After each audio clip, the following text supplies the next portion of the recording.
you like your holiday ensemble films all ball dropped up with aneurysm-inducing music, paycheck cashing performances, Lifetime network screenwriting, enough cast members to populate a small country, and veteran actor Robert De Niro playing a dying man that pretty much mirrored his experience working on this film? We've got all that and much, much more on our year-end bonus episode with New Year's Eve. And before we flush it, we're going to take it out and play with it a little.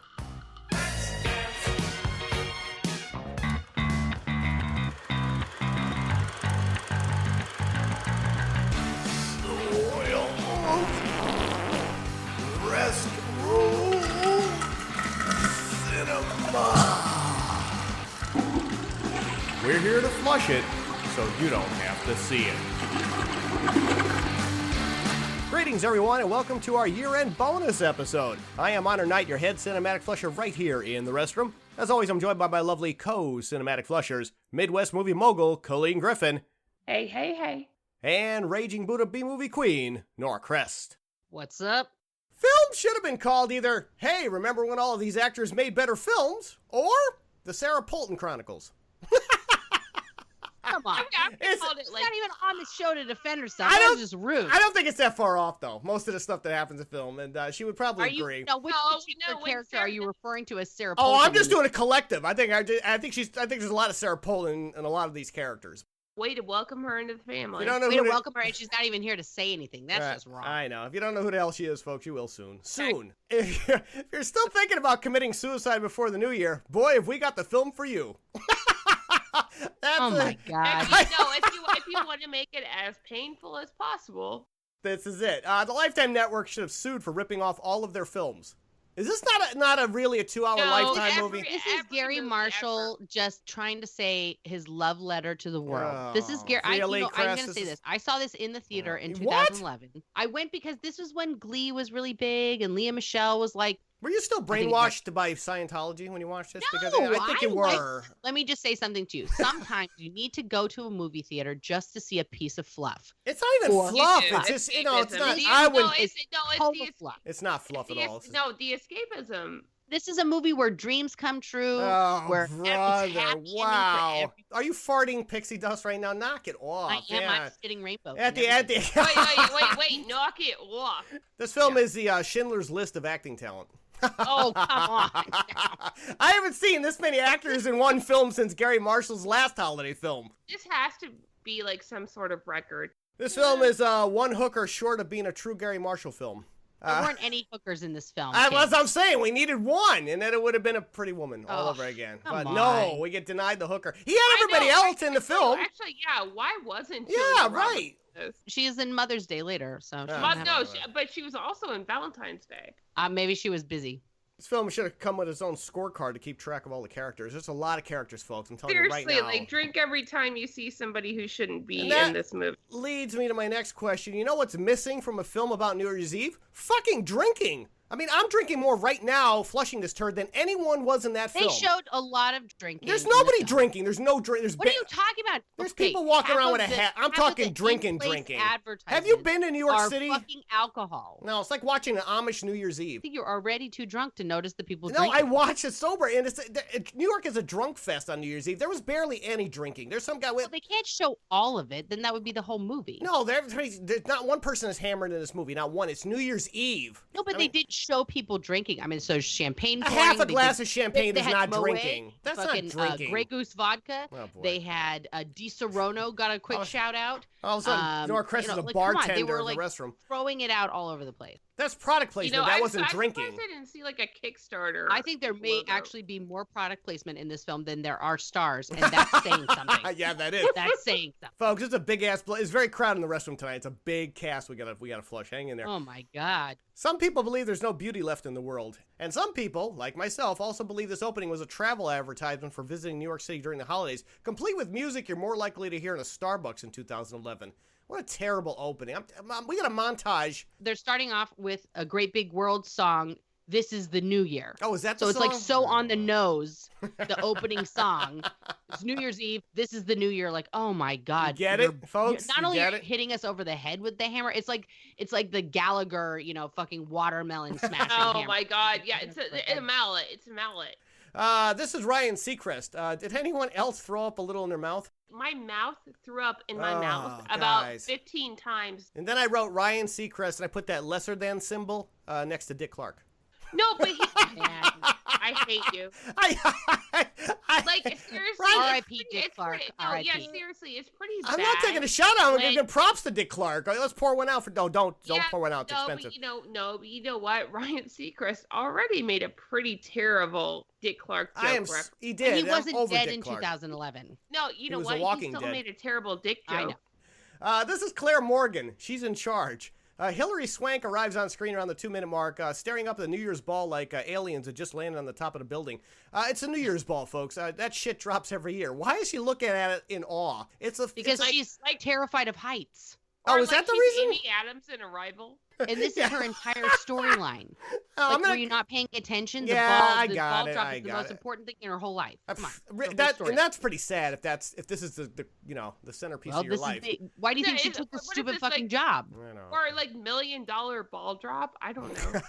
All right, so she plays. We have to keep track of this, folks. I'm going to do the best I can to keep track of all these characters. She's the vice president of the Times Square Commission, and she's in charge of ensuring that the ball rises up and drops down on New Year's Eve. Okay, that's her one job, I guess. Rest of the year, what does she do? I don't know what the fuck she does for the rest of the year. But okay, no, we're concerned about that because every time she appeared on screen, I was like, oh yeah, I forgot Hilary Swank was in this movie. Are you all right, lady? Michelle Pfeiffer, Pratt falls into a pile of trash so convincingly around the 3-minute mark. I thought I was watching rehearsal footage and not the actual film. That was terrible. She plays this mousy record executive, or I don't know. She works at a record company. We'll talk about that. She can't do a pratfall. Then again, she's about 75 years old at this point. But no, the woman who played Stephanie Zanotti is playing a mousy record executive. What? I know. Yeah, she's so disrespectful to Grease. I'm gonna come back around to her. I don't know why they had to make Michelle Pfeiffer so frumpy. I know. I'll come back around. There's another scene where we address that. But first, Ahern Records. Thought the sign read A-Hole Records, but that may be because I just saw Zac Efron appear on screen only moments before. Hey, oh come on! It's the end of the year. It's the end of the year. He was not that cool in this film. He's been cooler in other movies. Actually, I have a theory. But not according to. Are you the Zac Efron cinephile? Well, no. Apparently, Nora Cress is a Zac Efron. We're talking off mic, and apparently, she likes to see him shirtless all the time. He's been cooler in other movies. I have to default to Miss Cress. You thought he was cool in a movie. Okay, I have a theory about this storyline. Oh, no. I think that the Michelle Pfeiffer Zac Efron storyline was the basis for this movie, and they pitched it, and they're like, we need more names. That could be. Because I'm sorry, this storyline on its own might make for a compelling movie. They could put the camera in my hoo-ha and it'd be worth it. Yes, it would, as a matter of fact. So now we cut to 4 other fucking people we could care less about. 2 of them are pregnant. One of them is Jessica Biel. I don't know who the other actress was. Sarah Paulson. What do you mean you don't know? Oh, is that the great Sarah Paulson? I didn't recognize her. That is my mouth crying in a bucket. She shouldn't be here. And then the other idiot's Seth Meyers, and he honestly shouldn't be here either. He's not an idiot. Seth Meyers was terrible in this.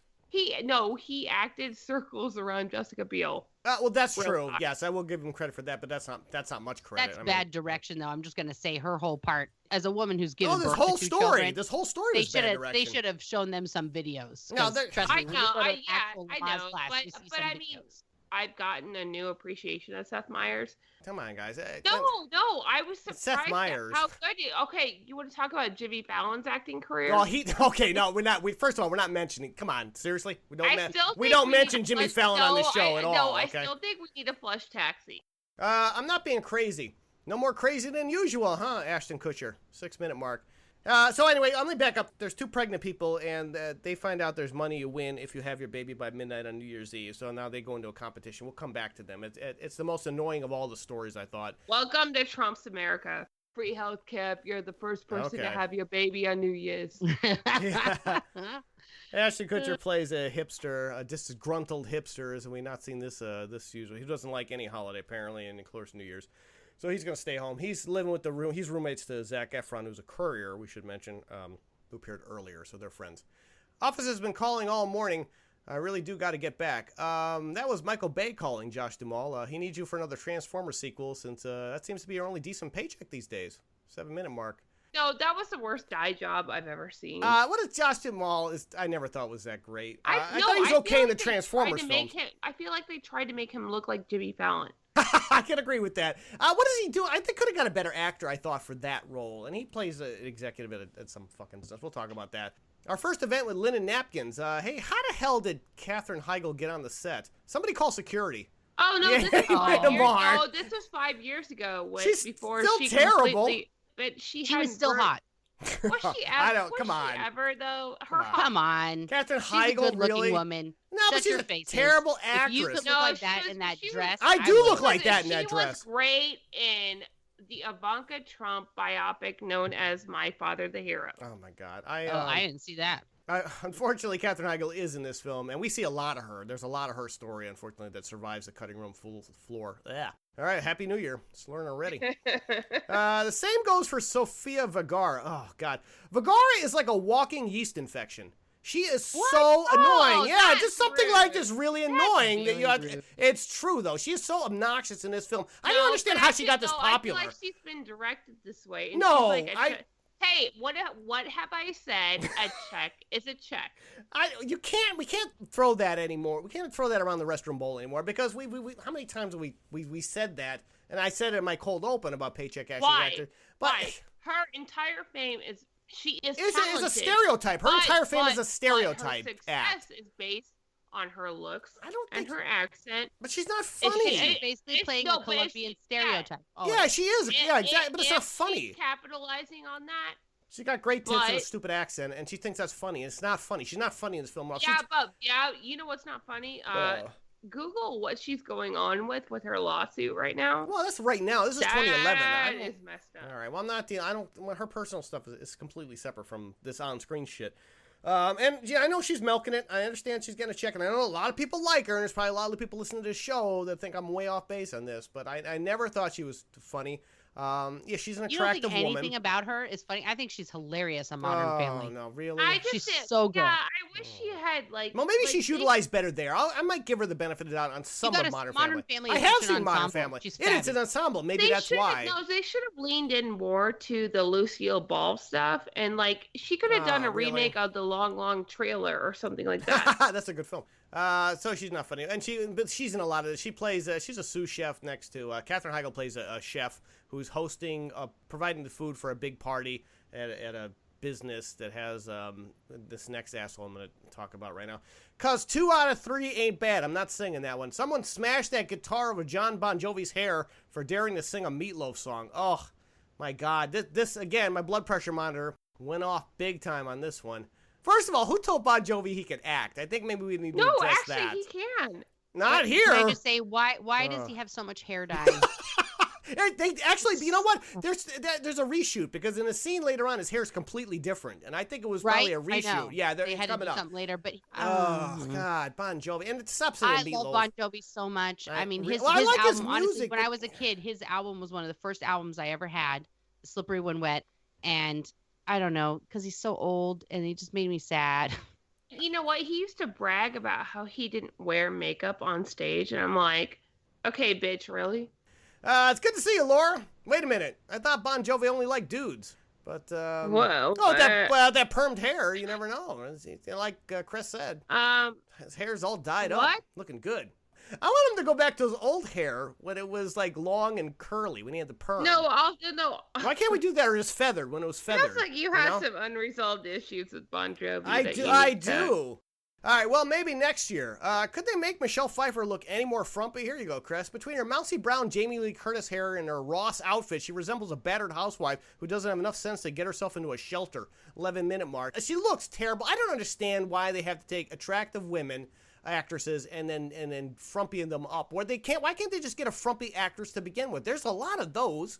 I know. Why do you take Michelle Pfeiffer, dial her down, most beautiful or Jamie women Lee Curtis, of all time, or Jamie and Lee try and make her look like I don't know, church lady? I don't understand because that takes more work. By the way, real quick, John Bon Jovi is almost old enough to be Katherine Heigl's father. Ew. All right, folks. Well, thanks for My Father the Hero Part 2. Thanks for bringing the show down. Oh man. All right. But getting back to poor Michelle Pfeiffer and all these other actresses, just get an actress who's frumpy to begin with, and then save yourself the money. That's not a problem. But they got to spend extra money. You got to spend, like, if you're using a wig, or you got to dye their hair or get them a frumpy. That's all extra money that could just get somebody who looks like this to begin with, and then go from there. Actually, I think they just put a wig on her and It's a didn't wig. have her wearing makeup because Right. her hair, her face was still pretty. Yeah, no, she's a very attractive actress. I'm saying, but they always have to do this frumpy down look, and I don't understand why. That's the second film we've done more than this, but within the last month here, between Jamie Lee Curtis and that Cranks nonsense and this movie, I'm tired of seeing that. Like, guys, just I would love to see it go the other way. Take a frumpy woman to begin with and dial her up. Well, we don't see that too often. Oh, you mean like every teen movie ever? Like, well, not let's teens. do a makeover on the nerd girl so who was just hot you're once you took her annoyed glasses by off. No, I'm not talking like a naturally pretty woman that they ugly up and then they pretty up. I'm talking like... No, you're just like, I'm tired of seeing ugly broads on screen. I'm tired of seeing attractive women made out to be ugly broads. That's what I'm tired of seeing. That's specific. Like, stop doing... Because we know they're very attractive. That's the problem. You don't believe it. Brendan, so good to see you. It's not a New Year's Eve party or a Fast and Furious film until Luda shows up. 14-minute mark. Okay, Dredge. my main problem with All right, go Ludacris in ahead. this film, why do they have a fucking cop outfit that fits him? He looks like a 4-year-old in his dad's suit. I like for how the entire film. He's Well, an actual officer right, in the so- police force. I know, that means he should basically beat himself, right? Or Party City was having a fire sale. We can't get this guy dressed properly. Like, it's just. In oh my case you're God. wondering, folks, the budget was $56 million Right? for this comedy They romance. could have had a tailor. Yeah, why couldn't they afford a goddamn costume designer on this to make Michelle Pfeiffer and look you know better what? and to get Luda in the proper cop outfit so he can club himself? I don't understand. And he was good. He was good. He's good for. I don't enjoyed dislike him in Luda. this movie. No, he's given nothing to do in this film. He's wasted. He's good as an He actor. is. I have liked him. I'm not going to bag on his performance because I can't, because he's barely in the film. He has 4 lines and he's No, done. but he's better So- than Puff, 50 Cent, all them. Well, yeah, I because he's- want yeah. him to get I don't know. more I'm just roles. gonna say Puff Daddy and get him to the Greek. I'm gonna give it up to him for that because All that right, was we're fucking. not Well, gonna- and I like T.I. and Get Hard. Laura, it's been a year already. We're only 50 minutes into this turn, and it sure feels like a year has passed. Okay, cheap joke, guys. 50 minutes in. It's nearly just 113 minutes. It feels a lot longer, guys. The pacing on this is dead slow. It should be a little bit more breezy, I think, when you have this Well, many they only had actors. 400 actors that they had to give lines to, so Okay, all right. Now you're making sense. You can't quit. It's Grammy season. Did John Lithgow owe money to Gary Marshall and was forced to appear in this ensemble chart think so. 17-minute mark? Yeah, what is he doing here? Or he possibly I know, didn't right? recognize Michelle Pfeiffer and actually thought she was his assistant, and they just filmed him talking to his assistant. Yeah, I think This was Crest with the Wind. painful. He's one of the most talented actors that we have for Really, comedic answers. And really. he's given nothing. It's a one scene. I mean, obviously they just brought him in for 10 minutes. He just did it behind a desk, and he's not funny in it. He's not interesting. It's a waste of time basically for him. So basically, she quits her job. She's the mousy woman that's going to get hooked up with Zac Efron around the city, and that's the most interesting story. And believe me, it's coming up, folks. In the meantime, we got to establish the fact she quits her job. So you owe me one. If Carrie Ewells, I say Elways, but you say it's Ewells, I don't know, he's your doctor, it's a pretty safe bet that Robert De Niro is going to be dead before the end of the running time. 19-minute mark.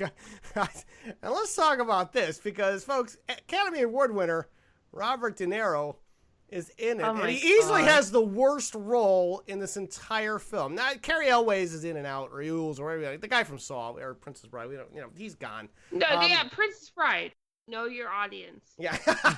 All right, Griff with the win on that one. But my audience is seeing Robert De Niro in better fucking films than this one. What is he doing here? You can tell he's so bored and doesn't want to be there. He refuses. He's in a bed. He's like, I'm only going to be in this film if I can be in a bed. I don't have to move, and I'm dying.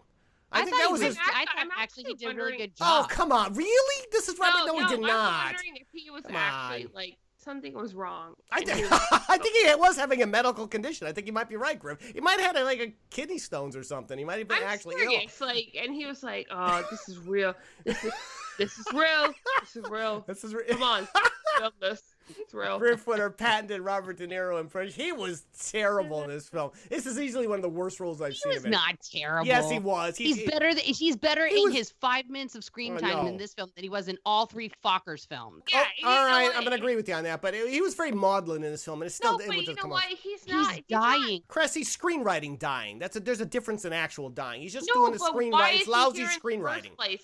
Why is Robert De Niro in this movie? Because he owed money to Gary Marshall. No. What does Gary Marshall have on Robert De Niro? Look at how many people wanted to be in this movie. Nobody wanted Gary Marshall. No, by the nobody way, wanted to be in Gary this Marshall. film. R.I.P. I liked old Gary Marshall. 2016, it was. I not liked nice to us. old Gary Marshall. I didn't like him.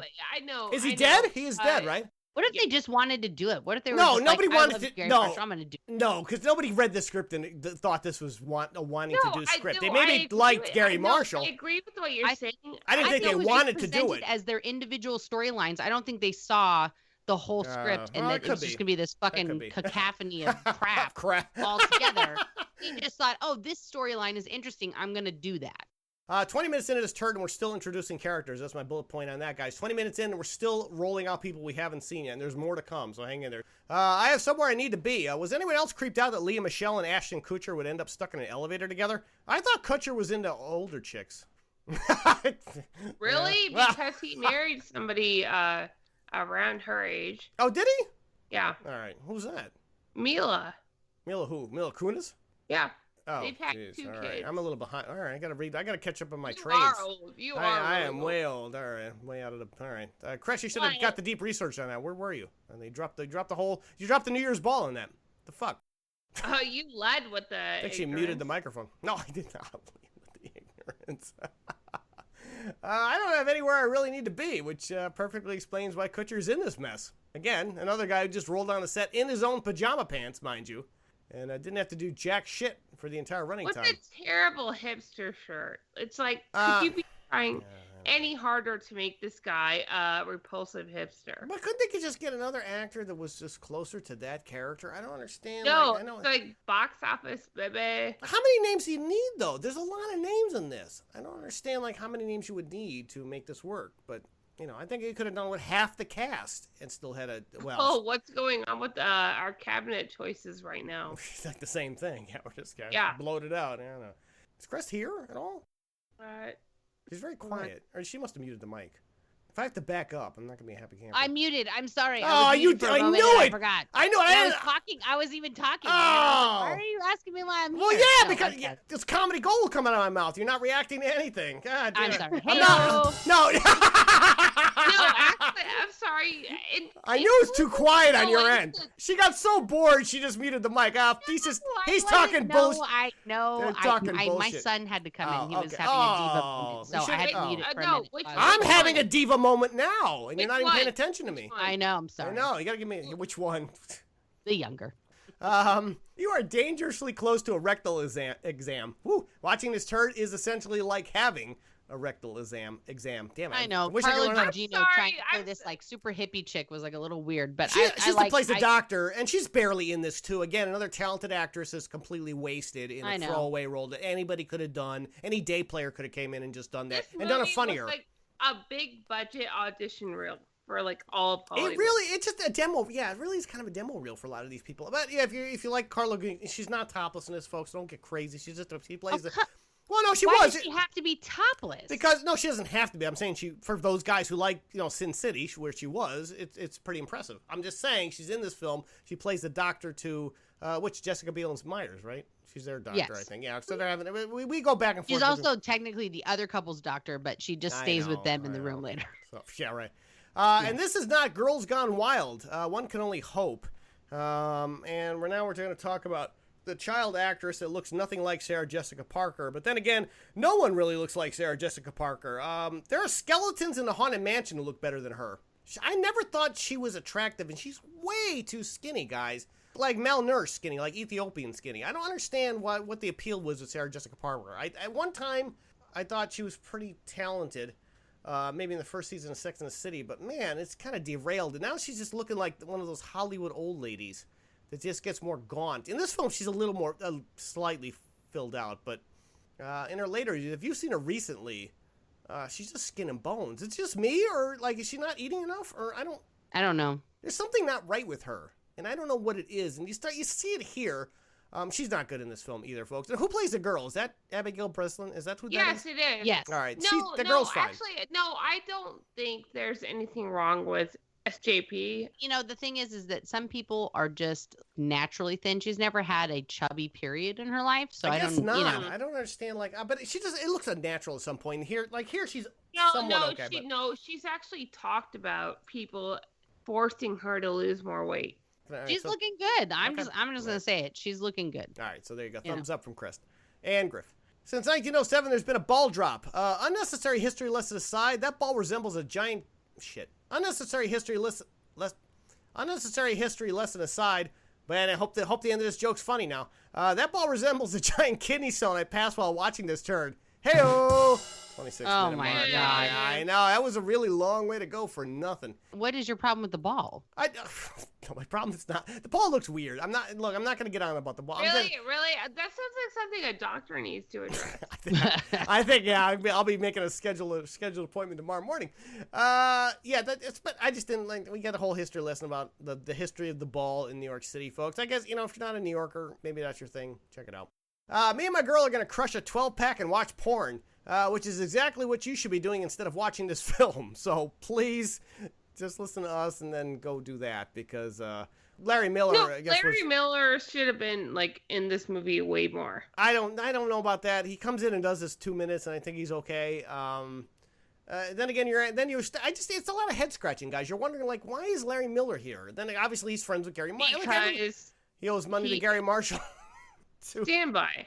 All right, so he's a standby. He loves to do these fucking toady roles, though. He just comes in and does it? He's also great in 10 Things I Hate About You. Yeah, he's fabulous at that, but if he's not playing a total toady asshole, I don't think he'd be happy. But I love him. Yeah, I like him as a toady asshole. Yeah, he's done a whole career based on that. I don't even know if he's ever done. I'm looking at his IMDb right now just to see if he's ever played a non-toady asshole. It makes me feel safe that he plays the toady asshole. Okay. I bought you for the day. Michelle Pfeiffer hits Mary Kay Letourneau levels of creepy as she solicits Zac Efron to fulfill her New Year's resolution list around the 30-minute mark. This is where we start to go into weirdo territory. She basically comes up with a list of really fucked up stuff. Just now? Yeah. Just now? Some really but see, you're only saying that because the May December romance is between an older woman and a younger man. Well, it's not even romance. They don't have a romance yet. That's not it. I disagree on this one. It was weirded out. It's a little creepy. He was trying to be like the servant to this woman. Right. It's and her list is really stupid. But he's gonna try to. No, it's not. No, it's not. So basically, she has tickets. Yeah, it is. She has tickets to the hot party a hot New Year's Eve party that Efron desperately wants to go to. 4 tickets. So in order to get those tickets, she says, "Look, help me fulfill my New Year's resolution list." The first one was she quit her job, if you guys remember that, and she wants to do the rest of the list. And if he can do all that, she'll give him the tickets to the damn party, and then he's off and running. Of course, he agrees, right? And then he asks how he's going to accomplish this, and she says, use your imagination, which will probably be really, really hard for Zac Efron, but he's going to give it his best shot. Oh, come on now. He's the Zoolander of this movie, now. He was 24. He was 24 when they shot this, and Michelle Pfeiffer was 53. Woo! And honestly, I think he did a good job. He did an okay job. He's a Derek Zoolander. I'm just going to say that Zac Efron's character is my favorite thing in this movie. Oh, my God. Really? All right. It's horrible. Come on. Because he's unapologetically a douche who then is like, maybe I shouldn't be a total douche. But it's just so screenwriting. It's just screenwriting nonsense. All right. It's It's horrible. I can't do the accent. Just like Sofia Vergara's accent, tan, performance, and the rest of this film. Ha ha ha. That was a good one. I promise I'm going to make you as comfortable as I can. De Niro looks like he may actually expire before he's finished filming his scenes, or wishes he would. 42-minute mark. I think he wanted to die. He wanted to. I think this is the case where an actor was just hoping for a heart attack, so he didn't have to film the rest of this movie. He just doesn't look happy to be there. You guys say what you want about his performance, but he's in that bed. He's not even acting. He's literally just laying there, just between action and cut. just doing anything he can just to get through the He's filming. a dying man. What I do you know, want him but to do? You want him to get up and fucking put a top hat and coat on and like do a little jig? He's something like He's Jake dying. LaMotta. I know he's dying, but it's obvious screenwriting dying. It's not dying. There, come on, you know the difference. I felt for him. Really? Is that? Yes. Yeah. All right. Mr. New Year's Eve himself, Ryan Seacrest. Okay, now I'm actually gonna throw up. I went from throwing up in my mouth just a little to full on vomiting. What I love about this Ryan scene the most is like the look on his back. face while he's being announced, like he's just soaking in his greatness. He's just letting it wash over him, and then he comes out with his plastered on smile to the crowd. I can't tell if this film is like the epic level of trolling or just a really bad movie. I don't know. Both, maybe. Pressure messes with my hair.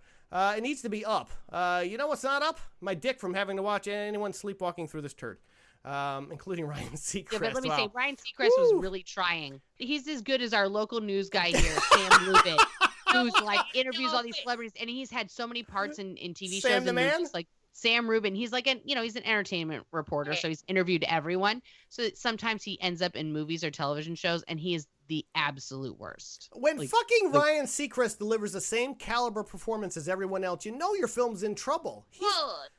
He's no better than anyone else. It's the second time he's done it with Katherine Heigl. Oh, really? What's the first time? Knocked Up. Oh, he's no better in this way. Like, he's not an actor. No, he must really fucking hate his job.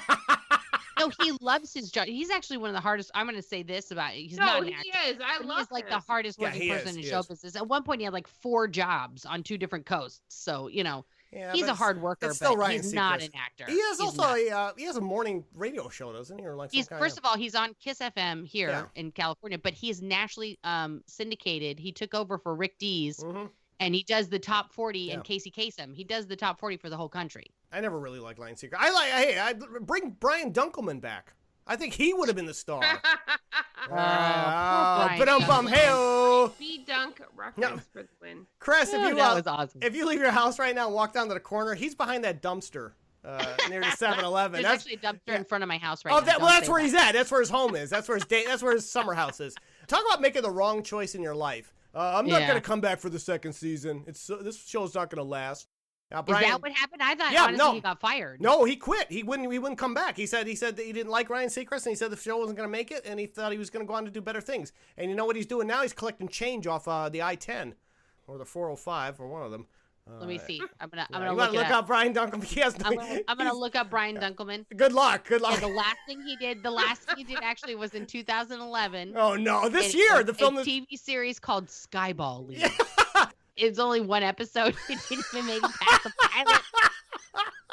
Well, his credits are pretty crazy. I mean, he did an episode of Dharma and Greg. He's just doing anything. He was doing anything. He was desperate for work.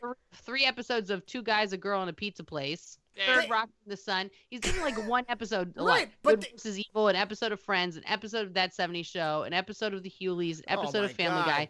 He did whatever 3 South is. There's a few episodes when there. He got to American Idol, they really had the keys to the kingdom there, and he just didn't know it. He was just too dumb to realize just to stay with it. And that cost him everything. That literally cost him everything. Idol, he was on that was just the 2002. And then he was on the 2016 final season. They brought him back for the final episode. Yeah, they cleaned him up. They gave him a shave and a haircut. They pulled him out of the dumpster and, they wheeled him on. Did they give him 2 bits, though? Yeah. But a bump. She'll be here all next year. Lady with the Baby coming through. Dueling pregnancy subplot seems like it was lifted from a late 80s sitcom. And not a very good one at that. Chances are Brian Dunkelman starred in that late 80s sitcom. 51-minute mark on that one. So basically, the water breaks in both of these chicks, and they have to get... And the water breaks in a worse way. That woman, first of all, her water did not break. She said her water break, but she's not wet. Not that we had to graphically see her yoga pants soaked, in no, they baby weren't, fluid, but though. they weren't wet. Her water, nothing changed. Yeah, that's what I'm saying. Broke. It didn't. Right. And nothing changed. Yeah, magically it all evaporated when she went from there to the car. It is not like that. If you've been pregnant, she changed her pants. She changed her pants.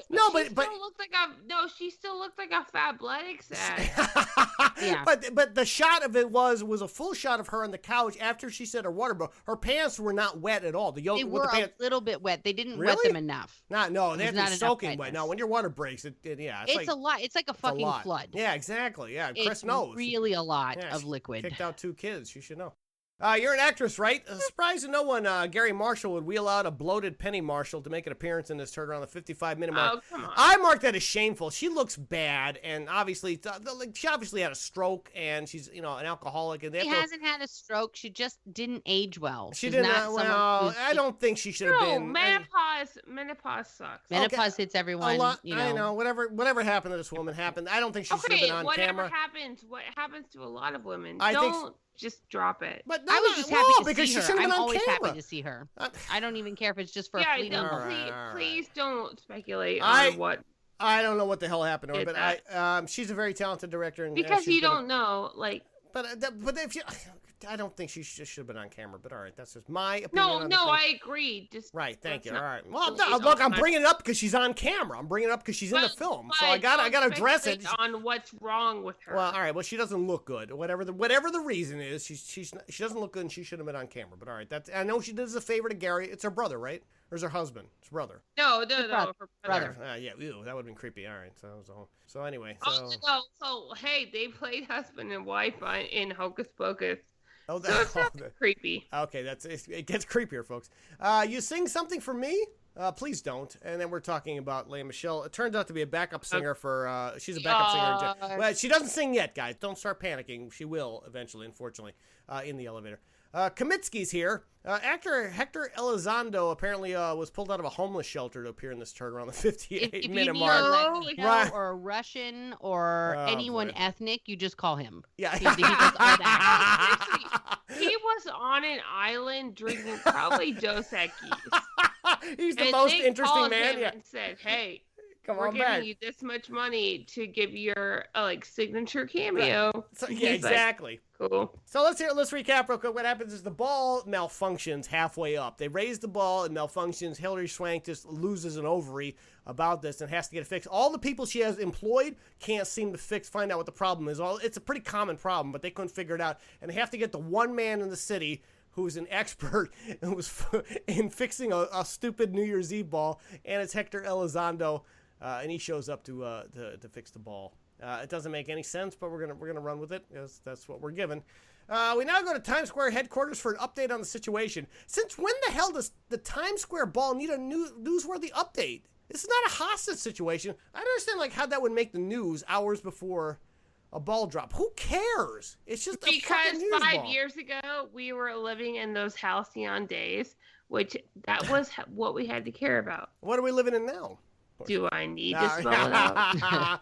So what's going to happen this year? The ball just going to explode like the Death Star on the top? I mean, I don't understand. Yeah, it's pretty much. I hope not. Yeah, I know. The Empire rises. Also. No, the Empire has risen. Yeah. Also, since when do New Yorkers go completely silent in Times Square to listen to someone on that Jumbotron? It's fucking New York. Because what's her name? Hilary Swank has to make a whole speech about, I don't know, the real meaning of New Year's. I don't know what the hell she was talking about. But they were trying to do like a Sorkin-esque moment, yeah, and it didn't work. It doesn't work at all. It doesn't. It's terrible, terrible writing. Some woman wrote this too. I don't know, some woman. Well, there's a lot of men that write bad scripts. But I'm just saying this. I don't know how this woman. Why didn't you point out that some men wrote bad scripts before this? Some men have written bad scripts, and I have pointed out over the course of this year. But I'm just saying, some woman. Her name is Catherine Fugate or some whatever the hell her name is.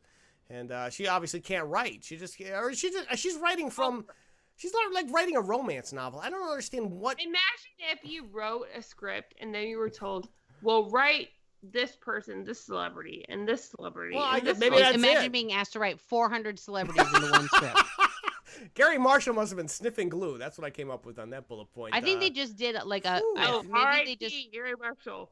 Is he dead? You know what? Dead, You know what right? happened was Gary Marshall said, "I'm Yes. throwing this huge birthday party for myself, and I want all these people to show up." And then he was like, "Just kidding, I'm making a movie. Okay, here's your part." So we're not going to get any more of these films, right? Because he is dead, right? Am I correct on this? All right. Yes, he died this year. I didn't realize. 2016 has been a rough year. Listen, a lot of people died this year. I can't keep track of them. In It's fact, too many. there It's was- too many. Oh, I'm so sorry. The in memorandum is too much. I think more people died this year than were in this film. Not by much, though. Please don't yell at my vagina. Coincidentally, that's how Gary Marshall directs his actors. Hey-o.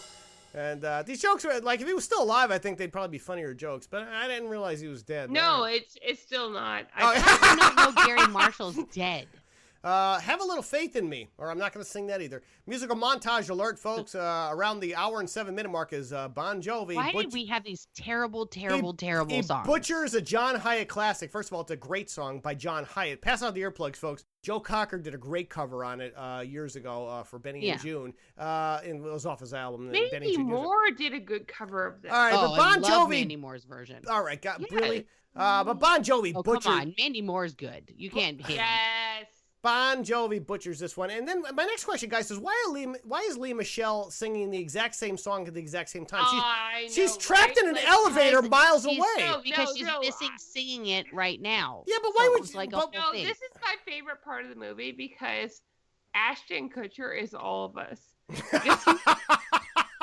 Because he's looking at her going, He is all what of the it. fuck? If she sang a cappella without any music, it would have been more intimate and made more No, sense. But she's singing in time with the music to Bon Jovi, so you're completely out of the film because it doesn't make any sense now. Remember how we talked about Glee being the hot shit? Well, yeah, for During one the season. time this is indicative of that because they had. It doesn't work here in a major feature And it film, was though. so poorly done. It There's is a poorly way to done. do that. Right. Well, I just would have That's loved this. not Right. so awkward and gross. It's really gross. And why is I didn't mind the little singing Really? montage. Oh. And I did. what was Yeah. creeping me out was the weird behind. Like, why did she turn around and not face him? And Yeah, then, I like, know, I try and do know. the super sexy look back at She's him. not and then sexy. like, She's not sexy at all. I know. Oh, so bad. awkward. She's really so awkward. bad. Why isn't he singing a Bon Jovi tune? Let him butcher his own goddamn music. Because he's a different character. Well, he's what? Jensen. No, he's Bon Jovi. No, Let's- because- Daniel Jensen. Oh boy. No, because Bon Jovi has a price. But And Bon Jovi's married, so he's not going to play a guy who's No, like, but- I don't know. It well, doesn't no, work. but I know. But I think he's like, I'll sell my songs to Glee, But but, if I'm it- not selling my songs to this. But if he's all right, fine. But if he's gonna do the John Hyatt tune, at least do a traditional version of it. Don't do your fucked up, bluesy version. Like what? I don't know what he was doing. He really butchered that arrangement of that song. Joe Cocker did a very comparable version to John Hyatt's version, and I guess Mandy Moore did a great version too. I haven't heard that, but here he's it's way really off. good. He's way off base on that tune, like how the song should be even played or sung. It doesn't make any sense, and Lea Michele doesn't help any with her yodeling in the elevator. It's ridiculous. Oh my God, I'm sorry, Oh, my but God. I Hey, that's never agreed with you more. And get ready, folks. That's just the first musical number. We got more to go, sadly, but hang in there. Was thinking about that ball drop. In case you're wondering if Robert De Niro was still alive around the hour and 11-minute mark, yep, sadly he is. It's the Robert De Niro death watch alert, folks. He's not. come he's not on. dead yet. He's not dead yet. Hang in there. Told you I'd have it fixed. Guess Jim Belushi was driving by the set on the day of shooting, and they threw an acting bone to him at the hour and 15-minute, or they offered him free craft services. Jim Belushi, Oh. like, why is he here? Is for there- nothing. Yeah, for I'm telling literally you, Gary nothing. Marshall told people there was going to be free Here we food go. and booze and a party, and then he just was like, "I'm turning cameras on. Here's a script, real quick." So they get out of the elevator. Jim Belushi's the landlord of the building. They get stuck in the elevator. They get out of the elevator, and of course, Lea Michele blows them off to go sing at this background sing for John. She's Bon not Jovi. blowing him off. She has an actual job. Yeah, that she's trying to late turn for. into That a she's career. horribly late for. But all right. The president of the Times Square Alliance would like a word. Cue bloated Matthew Broderick still in need of a hug as he appears in yet another holiday-related film. I didn't mark the timestamp on that. Were Tower Heist and this turd filmed at the same time? Broderick looks like he was passed around set locations like a sex slave at a Trump Tower party. Okay, that means did Matthew Broderick and Sarah Jessica Parker like huddle in their trailer and touch each other and cry. They must have. What is, again, Matthew Broderick, Ferris Well, now he's Bueller. just like a dick. There must have been like a 2-year period where he was just passed around sets, and they just told him to do this and do that, and he did it just because he needed the paycheck. This is Ferris Bueller. I don't understand what happened to this guy. I thought Tower Heist was probably the saddest I've ever seen him, and then he shows up in this fucking movie, and I'm like, where's the end point for this guy? Like, is he still doing this crap? Is he doing anything that's going to stick in this later part of his career? Give him a sitcom. Give him something else to do.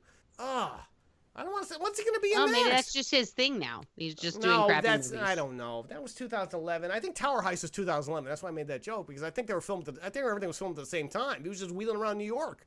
Just going from set to set. He's probably in an SUV episode. Is it an SUV? No, I think it was wrong. SVU. Or that. Why does everybody get that wrong? I don't know. He's in a Law and Order episode. Whatever. No, people do it a lot more than you I would love to see him in an SVU episode, because just him driving around. Like doing that, carpool karaoke. Firefighter SUVs. He's like the James Corden of New York City, just driving around singing to himself. Ladies and gentlemen, Jensen, he's going to sing again? Pass me that Hemlock stat. Hour and 26-minute mark. Oh, we don't get one Bon Jovi song. We're not even getting Bon Jovi songs. Wasn't hired for his acting ability. And now he's singing some other stupid-ass song. But he's not a bad actor. He's not good in this film. Come on, okay, but hey, I'm holding the Gary Marshall fuckfest of celebrities. Yeah. Do you think they show this film during assisted suicides? Come on now. Yeah, well, after Bon Jovi singing twice and not his own music, yeah, I think they do. Stan. How do you think he felt about it? Honestly, I think he was balls up just to be in another movie. I think he likes being an actor. I really think, but unfortunately, you could see him dying as and we should mention, though, folks, that there was a reshoot because his hair changed color dramatically, and the haircut did. His hair grew out for a reshoot. His hair grew out, and the dye job was different. Yeah, because there was Mr. I don't wear makeup on stage. there was a pickup shot. Oh no, yeah, right. If you've seen him in the 80s, there was a pickup shot of him. He said for a long time, I don't wear makeup. He wore more eyeshadow than Alice Cooper. What are you talking about? The guy was like, come on, be a fucking break. Hey. I'm just telling you what I heard. All right. But he showed there's that scene between him and Katherine Heigl. It was obviously a pickup shot later on, where his hair is a completely different color and it's growing out. They didn't bother to match it. $56 million, folks. Fucking lazy. Stan, it's me, Amy. Time to check on the De Niro death watch. Yep, he's still alive around the hour and 31-minute mark, folks. He's not dead yet, folks. We're working on it. His whole deal is he's dying, and he wants to see the ball drop one last time. Carrie Elways told him, fuck you, and we're not going to wheel you out to the roof to see that shit. You're going to have to watch it on TV. The guy's going to be dead that night. You have Carrie Elways, and this is how you're going to... Oh, he's gone. I should say that Robert De Niro is dying of cancer. He refused any kind of treatment. He just wants to go and pass peacefully, and that's that's the genesis of his. But it's really not that easy because he's been an asshole. He's just he doesn't deserve any. Yeah, but even if you're an asshole, it's not that easy. So his dying wish is to be wheeled out, and of course they tell him no, which is pretty shitty. I think if the guy's going to die before the night's over. It's shitty, but it's realistic. Okay, it's for safety, because if you're in that position, they don't want you up high where you're going to throw yourself off a building. Oh, I would have done that. That would have been awesome. That would have been better ending. Even if you want to die at home, you can't. All right. Most of the time, you can't. So he's still stuck in the bed. We're going to find out what happened to him very shortly. He's still alive, though, folks. Kitchen still open? Apparently, since Katherine Heigl keeps stuffing truffles into her mouth like she's Chunk from the Goonies at the hour and 35-minute mark. Bon Jovi wants to get back together with her. They had a relationship. He ran off. He comes back. He wants to make it right. She's like, fuck you, I don't want to make it right. And that's the love story that these two guys reconnect. So, and they finally do in this scene. Thank God. So I don't think she doesn't want to make it right. I think she's still mad that he asked her to marry him and then ran off. That's kind of but he comes back. Right. So he agrees to cancel his tour, which no rock star would do. But all right, if you want to believe that, it's definitely a fairy tale. They're not going to give up their career for some chick who cooks or stuffs truffles. What? I know. But she looks great in that dress, guys. I will say that. She's banging in that dress. Wait, if you're here, who's at Times Square? Well, unfortunately, it's Lea Michele, and she's here to torture us with yet another musical montage this time at the hour and 40-minute mark. Now they let her sing. And what does she sing? Oh, Old Lang Syne. We have to listen to that nonsense. So if you're sick of that song, folks, you get to hear it one more time from Lea Michele, who's overshooting her mark constantly. I know it looks like she's trying too hard to be a That's star. Leah Michelle's hallmark. Is that her thing? Because here's the problem. When Glee started, because I was a huge fan in the first season, her Me character too. was I spot was on. too. She was like a just nerdy chick who was pining after the most popular guy who was never going to get him in a million, billion years. And somehow in the second season, she went from like an actual human that you could relate to, like I was that girl who wanted, something I couldn't have, but I'm talented, but I'm shy, to like the ultra diva of the universe with the fake eyelashes, 10 pounds of makeup on. And then, that little sexy look that she gives like Ashton in the elevator, that just became like her signature, like the big sexy look eyes constantly. And she just like, I don't know what happened. Like the stardom. and I wish because she was a it blonde stardom hit. star. It stardom hit. It also became her thing to be like, she had a right to be pissed off because the typical hot guy didn't like her. So, like, she went into that elevator assuming, oh, the hot guy won't like me because I'm not the beautiful blonde. She's a Tony-nominated Broadway star. Well, I'm not saying she doesn't have talent. Just mugging for the camera. Yeah, but she's so thirsty. She's way thirsty. I know. Now I know why. Watch her Tony performance after Glee got big, and did I hear you just go? Ugh. No, yeah, she did. The point is, she looks like she's just overshooting her mark. She looks like she's trying too hard, and that's the problem. Because I think, like you said, we agree that she does have a lot of talent. I'm just saying, if she had dialed it back just a little bit, I think she would have maybe more of a solid career. I think she just doesn't have to try so hard. I think if she's just more naturalistic about it, she'd be fine. But the problem is, you can see her on screen actively trying too hard, and that's what I don't like about that. That's what I don't like about her. Like, if she just cuts that shit out, she'll be fine. But until then, she did. Let me say this: she did dial it back when she was on Scream Queens this last season. She's on that shit. Really good. All right. Well, all right. So there you go, folks. So, maybe she has dialed it back, but all right. What are you doing? I'm twice your age. That's never bothered Ashton Kutcher before, Michelle. Oh shit. I totally fucked up that joke. I know, that's Zac Efron. Boy, that... Not really. Well, and I wrote that sober, too. It's funnier drunk, I guess. But, all right, so Zac Efron goes... So they finish the list, and they part ways, but her last thing was to be kissed at New Year's Eve when the ball drops. Zac Efron shows up and just basically sexually assaults her right there. She pulls a Brock Lesnar right there in Times Square. It's creepy. It is pretty creepy. There's a lot of... Yeah, I know. He shouldn't have done that. I don't think that was appropriate. So he kisses Michelle Pfeiffer, who's twice his age. And, of course, she freaks out. But it was a weird kiss. I don't think it was natural. And like I said, it's definitely Brock Lesnar territory. It was with no apologies to Brock Lesnar. Wait a second, and I still should mention, I didn't actually make any jokes before we get to the last couple notes here, that, what's her name? Hilary Swank turns out to be the daughter of Robert De Niro, who's dying in that stupid hospital bed. She shows up, she wheels him up onto the roof, and then I guess he dies off screen. We never see him die, but he does get to see the ball drop, thank God. And it's a weird scene. It's an awkward scene. It doesn't really, there's no real payoff to that, and I think it really sucked. It's just, it was just literally, he was there for literally 4 hours of shooting, and he was done.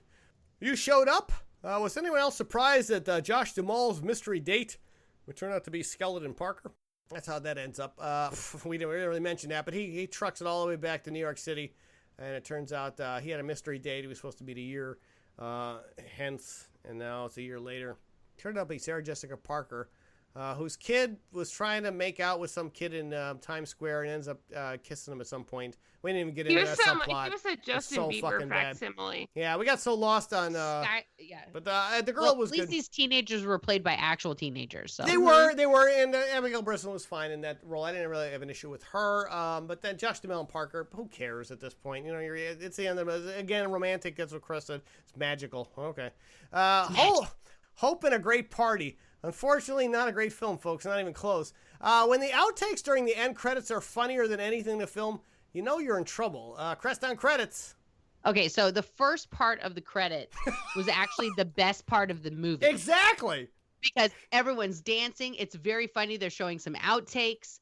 And I was actually laughing. A lot of energy. Yeah, I did too. I have to say I was. If the movie been like this, it would have been awesome. This would have been great. Then after that ends, it's like 6.5 minutes of credits. And with, of course, Leah Michelle singing a couple more songs. Oh, no, really? Nothing. Oh, God, nothing. All right. See, I can't, again, I hate this that. part, I mean, when, Zac Efron is doing his best Michelle Pfeiffer. try and, That's you know, cute. Dance with Michelle Pfeiffer. I loved it. Again. And I loved all the other stuff that was happening, and the What? little bit between Robert De Niro and Carrie Ells. You know, Oh, like, I fun, mean, yeah. it was good. Yeah.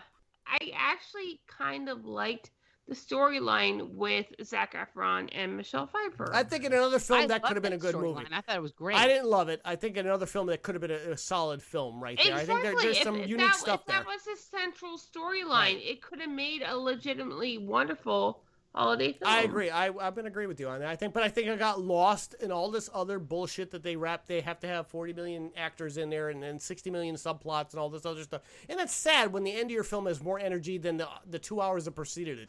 You're going to have all these stories. They have to end up somewhere together. Right. Like if they had all ended up at the party together somehow at the end, then the story would have made sense. But they never interact. There's no crossover. Right. I did like the little part where in the movie you see Hilary Swank and Josh Duhamel come in and they both look at the clock and then they run past each other because, like, are they meeting each other? Is it then? No, I like No, that. it's not. That was cute, but I like in the end. The outtake was during the end, funnier. They It was run much up to funnier. each other. Josh Duhamel scoops up Hilary Swank, That's a great spins her around, kiss. and then they make out for a second. And then I take thought, off. And then they take should've off left running. That movie. That was actually a funnier. That was again a Well, better like, film. I'm sorry. While you were sleeping makes more sense than this. A lot of films make more sense. All right, folks. So that is it. That is our year-end bonus. That is New Year's Eve for our year-end bonus episode, just for you guys because we love you so much. Can we flush it, ladies? Can we please flush it? Let's get rid of 2016 as quickly as possible. Wow, I second that emotion. There you go. Consider a flush. There you go, folks. That is it for this year. 47 episodes that we have covered, from Ridiculous 6 all the way down to New Year's Eve, folks. That's our year. That's 2016 here in the Soiled Restroom Cinema. I want to thank our my lovely co-cinematic flushers, Midwest movie mogul Colleen Griffin, and Raging Buddha B movie queen Nora Crest. Did a great job this year as always. I want to thank all of our extended co-flushers that have joined us over this past year. We've had some great episodes this year. Guys, they're all on, if you subscribe to us, they're all on iTunes, they're all on Google Play Music. You can go back and listen to the whole year. I'm telling you, we got a year's packed entertainment. Thank you. You've been wonderful. And folks, you have been wonderful listening to. You helped our podcast grow. We have grown exponentially this year. This has been our year. 2016 has been a very good year. Other podcasts. And you have, yes. Go listen to Nora and Colleen on the Talk Amongst Ourselves. If you like SNL and like the recap, these are the ladies to listen to. Go listen to that show. Please email us, signalsoffury@gmail.com. Give us your suggestions and your comments for what we're going to do next year. We need turn suggestions. We need them from you. So please jump on there. Signalsoffury.com is the website. And from there, you can subscribe to us on iTunes and Google Play and whatever you fucking want to subscribe on. Follow us on Twitter. Follow us on Facebook. And that's it for this year, folks. We're going to be back. Have yourselves a great New Year's Eve and a safe New Year. Please get home safely. Let's have a happy 20ception, everyone. Yes, Let's it's going to be better. Yeah. Please, for the love of God. Everybody else had 2017 is our year, everyone. Everybody else had a shitty year, but we, ironically had a really good year. But we'll figure that, right? We're going to push the good energy towards 2017. It's going to be an amazing next year. And for everybody involved, and for you, your families, your podcasts, your shows, whatever you got going on. Just do it, live it, love it. Until then, say goodbye, ladies. Bye-bye. Bye. Hey everyone, this is Honor. I just want to thank you for listening to any or all of the 47 cinematic turds we have flushed right here in the restroom in 2016. 2017 is going to be even bigger and better for us. But before we get to that, we're going to take a bit of a hiatus, a couple weeks off, a chance to rest and regroup before we start flushing again in the new year. When we do return, we're going to have some brand new segments for the show, as well as a brand new co-cinematic flusher. Needless to say, 2017 is going to be epic, and you're not going to want to miss one episode. So make sure you mark your calendars. We'll be back Thursday, January 26th, with our first cinematic flush in the new year. Until then, on behalf of myself and my co-cinematic flushers, Colleen Griffin and Nora Crest, have yourselves a very safe New Year's Eve and a very happy New Year. And we'll see you back here on January 26th. Remember, we're here to flush it, so you don't have to see it. I am Honor Knight, and this has been the award-winning Soiled Restroom Cinema.